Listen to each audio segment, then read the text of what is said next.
Good morning, everyone, and welcome to Ninja Turtles: The Next Mutation Reactions. I'm Fred, and I probably should have called this just the Ninja Turtles: The Next Reactions, or or but it's too late now. I already put the thumbnails and stuff together already, so we're just rolling along with it here on this very early Sunday morning at the time I'm recording this. If you're paying attention to the videos, well, yesterday you would have saw the previous video, which is basically was my explaining my familiarity with the Ninja Turtles franchise from my earliest memories of being introduced to the series, seeing the movies in theaters, everything, especially when we as well as the time frame of when I was when the this forgotten series was introduced in the late 90s. First and only live action Ninja Turtles television series.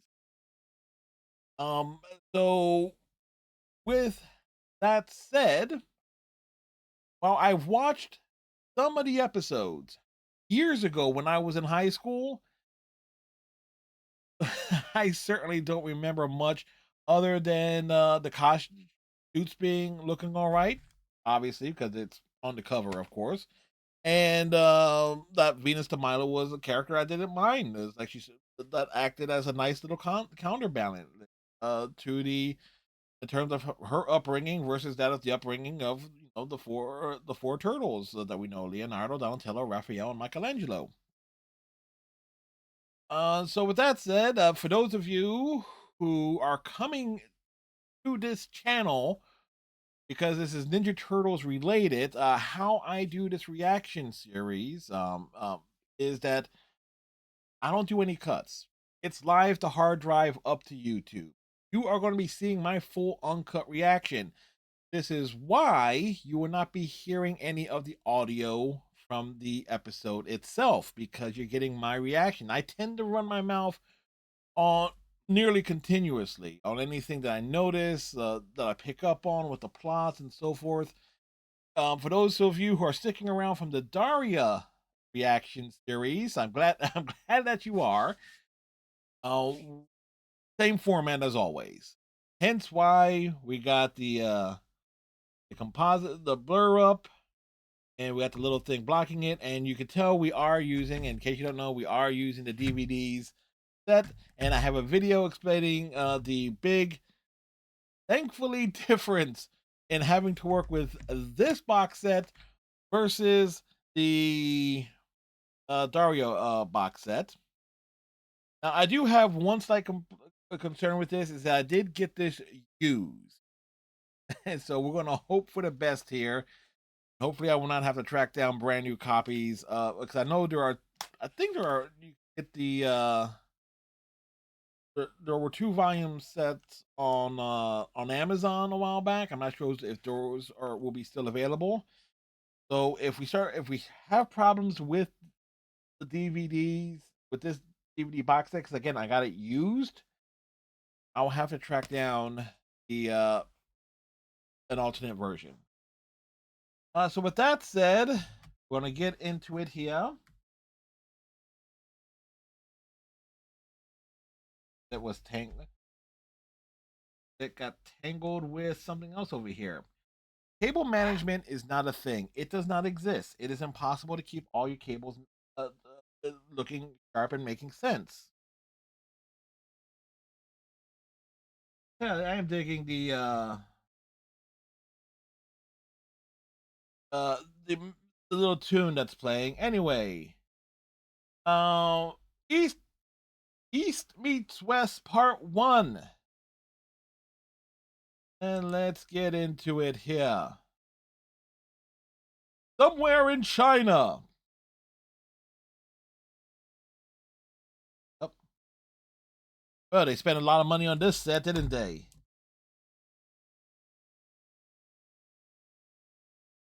Same budget quality as MST3K during the Sci-Fi Channel era.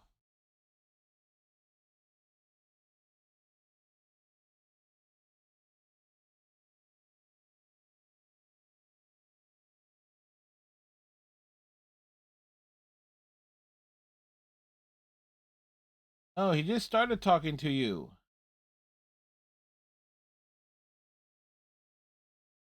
He is like a daughter to you, and then the hooded figure is Venus. I remember that. And the mirror is very important because it's like it's a was it like the Dragon Warriors or something dragons. I'm remembering that.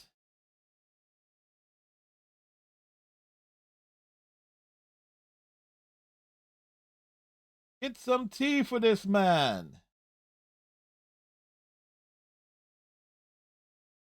Ooh, wavery effects. Yep, definitely dragon related.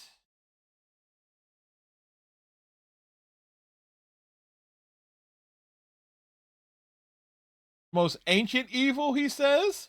The most ancient evil.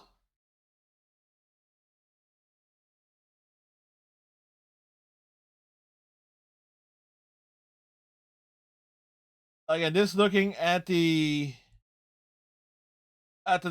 full thing of the suits here. The suits are not bad looking. With and there's some clear puppetry there. But the one shot in the intro of Splinter does so the Splinter does gets consecutively worse with each live action iteration. Stock footage of New York.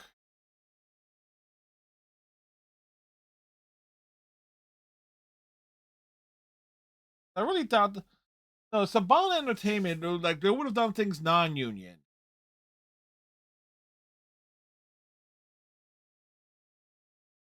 And Raphael and Leonardo are bickering.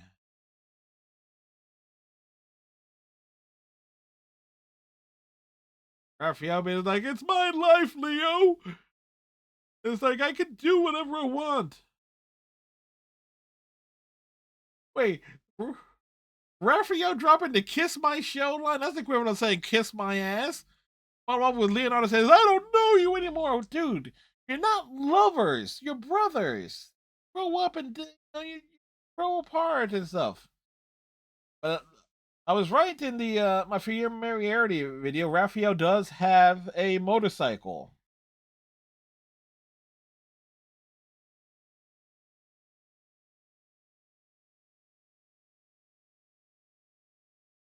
Now it now pretty much how this is shot. It is supposed to be like the big reveal of how the suits look, but you have the intro music in the intro, and you see what the suits look like and how they're going to do all the flips and stuff. And look, here comes the Foot Clan, or a bunch of ninjas, like a bunch of generic ninjas in black suits. Oh no, they made them look more accurate to the live action films. Black suits with the kind of buggy eye pieces and the dark red headbands. Well, the one dude has an open eyes with a purple headband.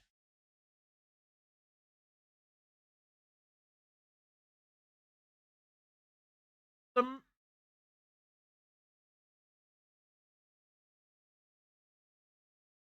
combat is certainly on point. Like in terms of the flexibility and how things move. Then they're nightmare fuel. And of course, Splinter playing in the park was a blind man.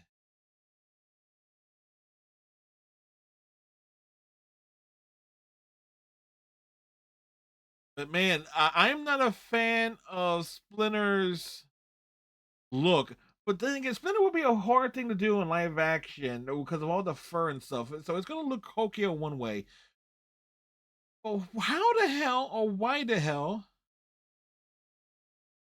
is did he sense that Raphael was in trouble? More stock footage of New York.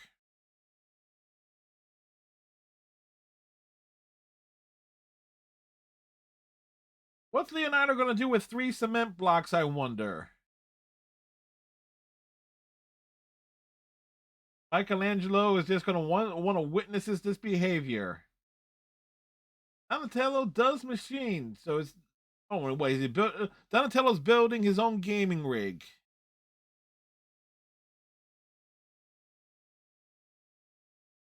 Leonardo's going to do it with his head.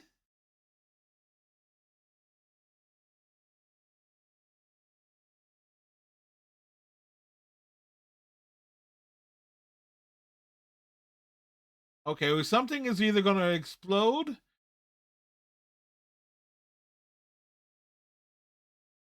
Leo, you could go anywhere well through with this block thing.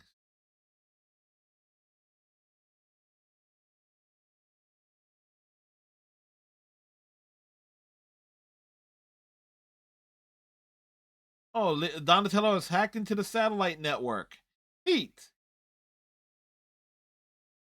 So you kind of, here's a thought of what's Donatello's intelligence level? Do you think it's on par with Jeff Goldblum's character from Independence Day in terms of being able to figure out things with satellites and such?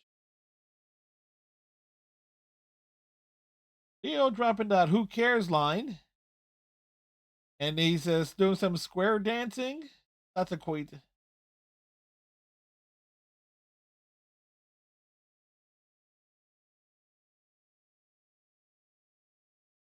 Cinder is yellow, and he's booking it to where Raphael.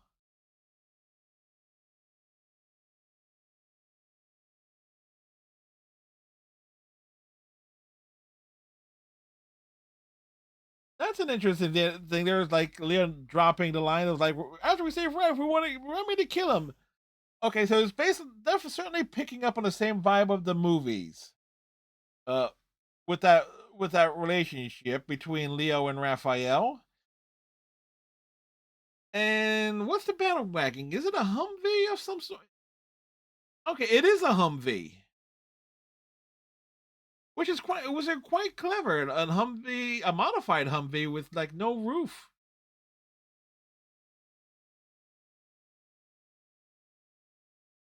Meanwhile, Raphael is still throwing down. They just used that same shout from before. And okay, somebody, Raphael, for the record, you're the one who scratched your bike. And Splinter has arrived, doing some fancy twirls. Again, there is just some serious nightmare fuel with Splinter's headpiece. Look, because Splinter's mouth is hanging perpetually open. There's a nice big world of world action, knocking Foot into conveniently stacked cardboard boxes. Okay, some of the mouth movements, sometimes the mouth move and sometimes they don't, depending on the action. Oh, that's uh, Splinter is just smacking the bike. That's clever. Like this thing is ninja supposed to be silent and move with the night. This motorcycle is not silent and does not move with the night. It does move with the night, but it's not silent. Raphael is a tiger with a thorn in his paw. And here comes the rest of the. Here comes Leonardo and the rest, well, particularly Leonardo the gloat. But I do have a question. The Turtle Humvee, the battle wagon. Well, I don't know what they're calling it in the series. I don't remember what they're calling it. But it does have a license plate that says Turtle Power. So does that mean it is registered with the with New York? Like, are the turtles paying insurance on that? Chances are, is it? Wait, April O'Neil does not appear in this series. I had to think about that.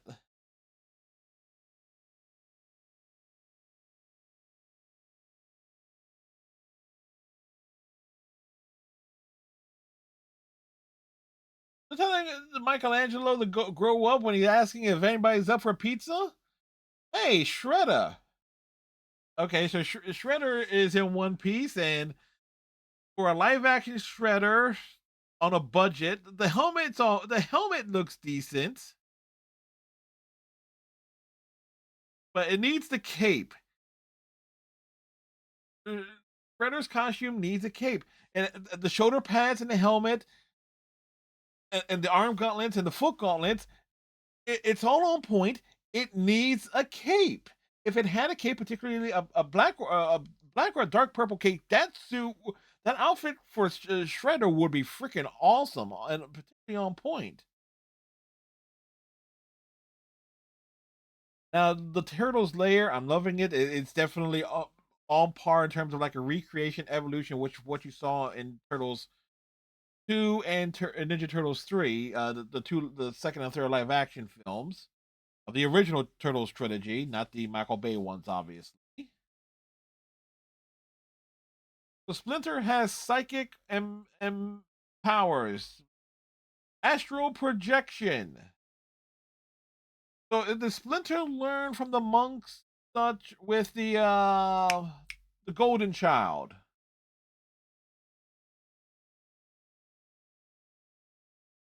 We call it calling it dream walking is interesting.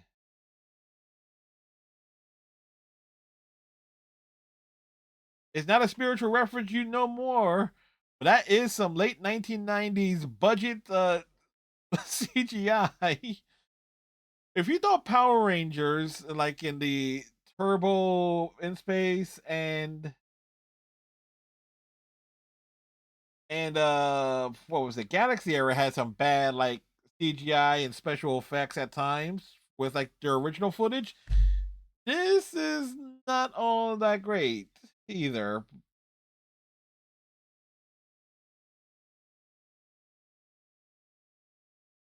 Yeah,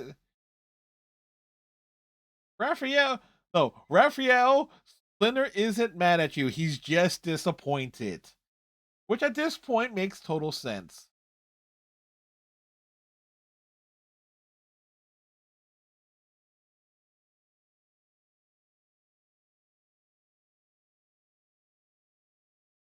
Meanwhile, somewhere in China,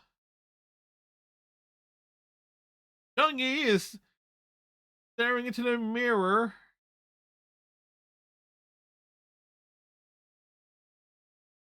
Is staring into the mirror, but at least he refers to Venus. And again, I'm not going to hide this. Like I don't know that it's Venus. That she is his apprentice and adopted daughter. And I was right. Domain of Dragons. I don't wait. Earlier I said it was right. What the actual hell is up with me this morning? It's it's nearly 7 a.m. at this exact moment, folks. So bear with me. What has gone wrong? Everything.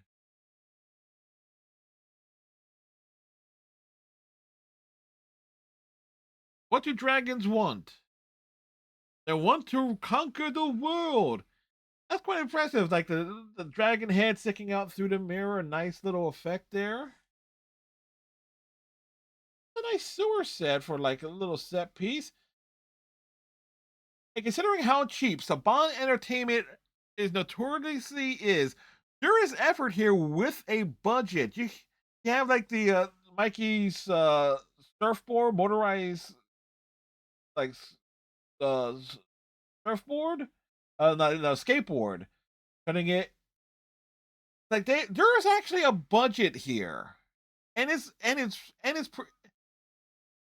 really good considering how notoriously cheap Saban Entertainment is.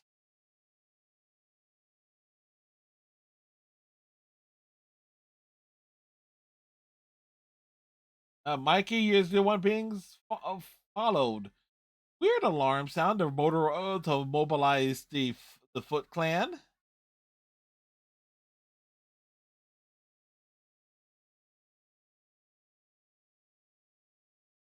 I mean, the background and stuff, it's not entirely green screen. They had to build these sets. Do what Leo smash your head.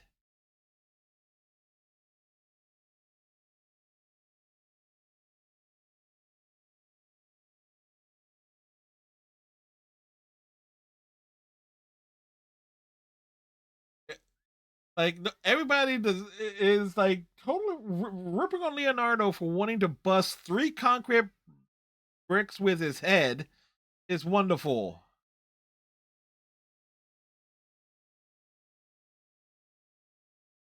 He is going to become one with the wall.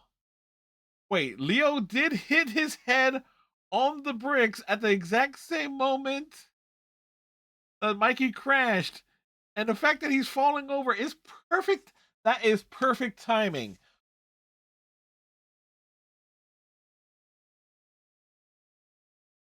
The the wall of the Mikey's crash through the walls, the cutout is a bit, it's not really cool there. That's actually could have been more of a circular thing because Mikey was sitting down, not standing up. Where and he would you call it suicide surfing when he's sitting down? Meanwhile, Splinter is back in the realm of dreams, and things have gone completely to hell. The realm of dreams is now looking like downtown Detroit. Yes, I know downtown Detroit these days here in 2025 has been revitalized and it looks wonderful. The the joke will never go away, folks. And Splinter is now a prisoner.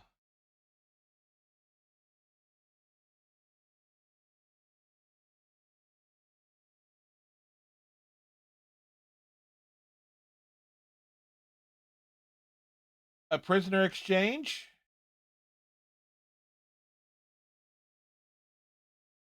Oh, okay, so Splinter gets captured. Use the dreams of man to gain access to the realm of man. It's always that way. And he's. Oh, I thought he was going to get roasted there.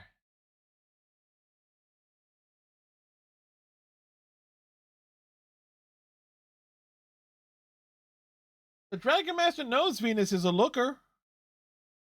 I mean, quite honestly, this off of the box art, she's definitely. She ain't bad looking. Just saying. I ain't afraid to say it. Come on.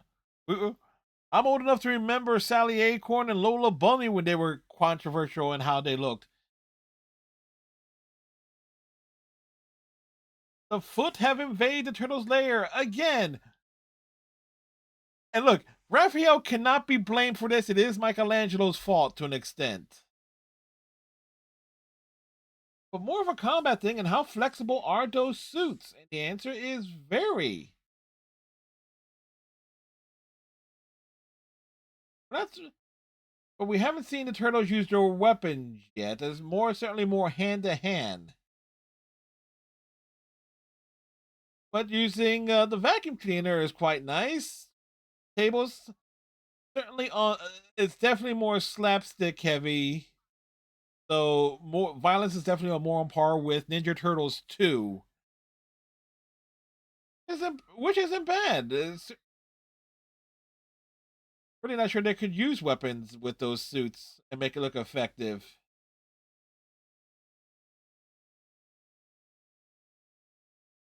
But but the skill. Wait, a phone call? It ain't my phone. Sour, sour cream pizza extra licorice? That sounds awful. It's 7 a.m. Yeah, obviously they know where to come. They know where you live now. At least the Foot Clan are like leaving. Meanwhile, Splinter is passed out on a couch, which I should be at this time of the night or morning. But I wake up at weird times.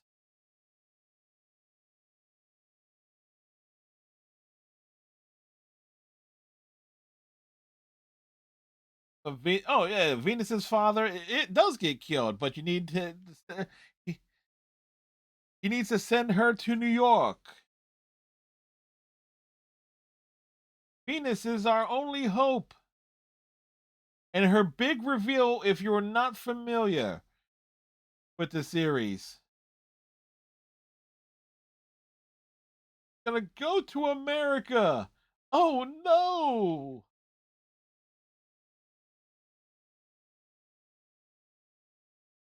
All right.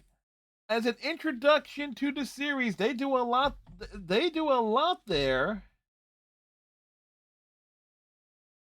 to get the things going. Show that Shredder's here, the Foot Clan's here, all the turtle suits, how flexible the suits are in terms of like of the stunt work, the level of violence and combat that one could expect. Um, all in all, a wonderful kickoff to the series, and yeah, I'm saying the continuity certainly falls more in line, more or less. Well, I'd say definitely less, as I remember, was like, wait, Shredder dies at the end of TMNT two of Ninja Turtles two: Secret of the Ooze. Um, but with the exception of Splinter's costume and everything, that just looks freaking horrid. It looks awful. It is clear nightmare fuel with with Splinter's costume because that the mouth has got to hang protect with it with Splinter doing anything that the mouth had to hang open. Uh, Turtles' mouths may not fully close all the way, and their expressions are certainly more action figure esque. But what can you expect? Really, I mean, it's. I'm kind of curious. I will want to look up who did the costumes on it because costumes for the turtles are not bad. They're not yeah, for a TV series, and that these are going to be suits that's going to get like clear wear and tear on them. Uh, with the stunt work, um, it's pretty. I'm pretty amazed. Like it does actually hold up very well. And the fact that one of the first lines of the series from a turtle is Raphael basically telling Leonardo to kiss his shell, which is like to kiss his ass. It's that's a tone setter, and it predates the 2003 series where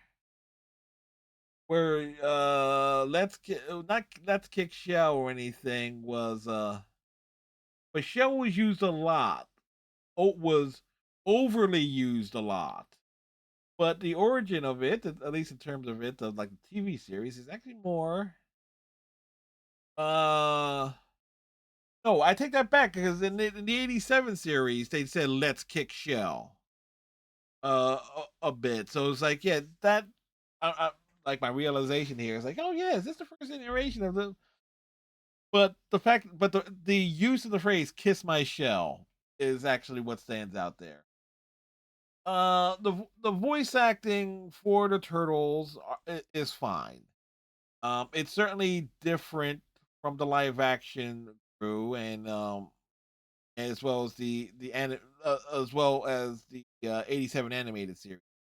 I'm not sure how big, but since this was a Saban Brands production, yeah, it totally non-union, so you're more likely getting like a sub, like the best of what's available from non-union voice actors to do the dubbing for the Turtles, the Dragon Lord, I forget what, as well as I'm guessing Shredder to some extent. Well, pricing of the sets, the set construction is actually stands out quite a bit. Like, yeah, having a nice variety of sewer sets, the layered, an area where there will be shots will clearly that will be reused, where the turtles walking around in the sewer, and since a lot of things are going to be done at night, and it's a strong indication that the show was probably as cheap as they could, as Saban and company could have reasonably make it. But it's very apparent that they also had to spend a fair bit. which probably would explain like why Saban potentially want to take like primary ownership of the Ninja Turtle franchise in and of itself because of the cost of licensing it for a live action series. Like I'm aware of that rough turmoil there. That's why we never got a second season. Like I'm aware of that. Anyway, I'm looking forward to watching the next episode. Um uh so with that said, like, comment, subscribe if you're so inclined, tighten your friendship bracelets, stay safe. Have a good one, and we'll see you next time for East West Part 2. See ya, folks.